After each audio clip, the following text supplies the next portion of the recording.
அனைவருக்குமே வணக்கம்.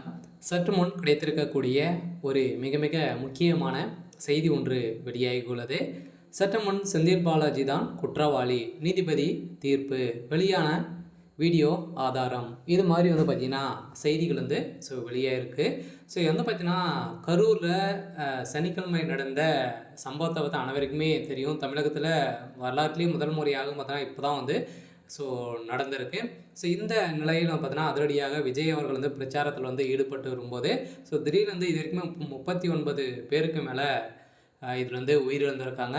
ஒரு வருத்தத்துக்குரிய ஒரு சம்பவமாகவே இருக்குது. இதுக்கு நடந்ததுக்கு அனைத்துக்குமே காரணம் செந்தில் பாலாஜி தான் அப்படின்ற மாதிரி இப்போ குற்றவாளி என நீதிமன்றம் தீர்ப்பு வழங்கியதாக ஒரு தகவல் வெளியாக இருக்குது. இது மாதிரி பார்த்தோன்னா அன்பின் மகேஷ் பொய்யாமொழி அவர்களும் அதே மாதிரி செந்தில் பாலாஜி அவர்களும் இடையே திடீர்னு பார்த்தீங்கன்னா நடந்த அடுத்த செகண்டே பார்த்தீங்கன்னா மருத்துவமனையில் இருந்த சம்பவம். இந்த வீடியோவும் பரபரப்பை ஏற்படுத்தியிருக்கு. இந்த நிலையில் செந்தில் பாலாஜி அவர்கள் பார்த்தீங்கன்னா ஒரு ரகசிய வீட்டின் மூலமாக தான் பார்த்தீங்கன்னா அவர் விஜய் அவர்களை கண்காணிச்சுட்டு இருந்திருக்காரு. இவர் கண் அசைத்த உடனே பார்த்தீங்கன்னா அங்கே கூலிப்படையை இறக்கியிருக்காரு அப்படின்ற மாதிரி இப்போ ஒரு தகவல் வெளியாக இருக்குது. இந்த தகவலின் அடிப்படையில் தான் செந்தில் பாலாஜி தான் அந்த குற்றவாளி அப்படின்றத நிறுவனமாக இருக்குது. சொல்லப்போனால் சிசிடிவி காட்சியின் மூலமாக செந்தில் பாலாஜி இருந்த இடத்தை வசமாக சிக்கியிருக்காரு. இதை பற்றி இந்த வீடியோவில் பார்க்கலாம். அதுக்கு முன்னாடி நம்ம சேனலுக்கு இப்போ தான் நீங்கள் முதல் முறையாக வந்திருக்கீங்க அப்படின்னா மறக்காமல் நம்மளுடைய சேனலை சப்ஸ்கிரைப் பண்ணி சப்போர்ட் பண்ணுங்கள். வாங்க வீடியோக்குள்ளே போகலாம்.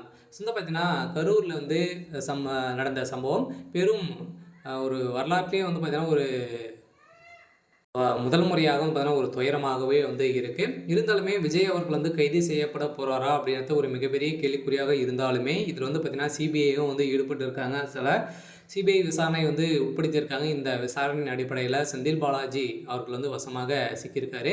அதாவது செந்தில் பாலாஜியை பொறுத்தளவுக்கு கரூரில் பார்த்தீங்கன்னா ஒரு மிகப்பெரிய கோட்டையாக வைத்திருந்தாலுமே அந்த கரூர் கோட்டையே உடைக்கக்கூடிய அதிகாரம் பார்த்திங்கன்னா விஜய் அவர்களுக்கு அவருடைய கூட்டத்தை நெரிசலும் காரணமாக வந்துட்டுனா இது பின்னடைவு ஏற்பட்டிருந்தாலுமே விஜய் அவர்கள் மீண்டும் என்ன செய்ய போகிறாரு அப்படின்றது தெரியல. இருந்தாலும் இதுக்கான காரணம் அனைத்துமே திமுக தான் அப்படின்றத நிரூபணமாக இருக்குது. சில பார்த்தீங்கன்னா இப்போ இதற்கு அந்த கரூர் மாவட்டத்துடைய அமைச்சராக இருக்கக்கூடிய செந்தில் பாலாஜி அவர்கள் பார்த்தீங்கன்னா அதிரடியாக இப்போ கைது செய்யப்பட்டிருக்காரு.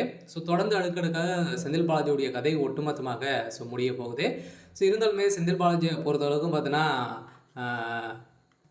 ஒரு மிகப்பெரிய ஊழல்வாதியாக நம்மளுக்கு தெரியும். இது மாதிரியெல்லாம் வேலைகள்லாம் செய்வாரா அப்படின்றத இப்போ பார்த்தீங்கன்னா புதியதாக திமுகவை பற்றி அனைவருக்குமே தெரியக்கூடிய அளவுக்கு இப்போ சம்பவம் மேலே சம்பவம் செஞ்சுட்டாங்க. சரி, ஓகே. இன்றைக்கான அப்டேட் இதுதான். மறக்காமல் நம்மளுடைய சேனலை சப்ஸ்கிரைப் பண்ணி சப்போர்ட் பண்ணுங்கள். தேங்க்யூ.